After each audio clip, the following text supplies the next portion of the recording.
السلام عليكم أعزائي المتابعين، أهلا بيكم في فيديو جديد. أغنية حزينة جديدة بقى من العيار التقيل، من العيار التقيل جدا.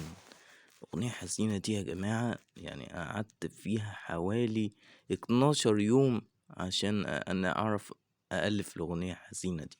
حاجة كده يعني هتعجبكم أوي أوي أوي يا جماعة بجد.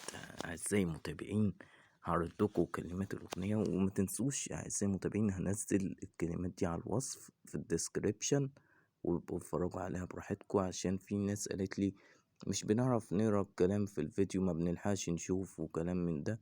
أنا هنزل لكم كل حاجة في الديسكريبشن، واتفرجوا عليها وقروها براحتكم أوي أوي أوي. أهم من ده كله إنها تعجبكم وتكون نالت إعجابكم بجد. يعني بجد يا أعزائي المتابعين، كل ده من مجهودي، وزي ما انتوا شايفين كده حاجة، انما ايه، أغنية حزينة جامدة جدا. انتوا عارفين يا أعزائي المتابعين، يعني أنا يمكن أكتر واحد بيعرف يعمل تأليف لأغاني حزينة في مصر. تصدقوا بقى، وسط كل المنافسين يمكن أنا أفضل واحد، أنا الأول، أنا الطب، أنا رقم واحد في تأليف الأغاني الحزينة.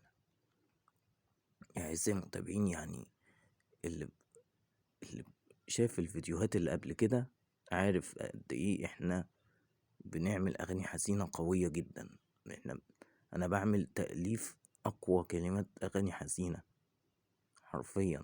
يعني اغنية حزينة من دي تكفي انها تهز مشاعرك جدا جدا.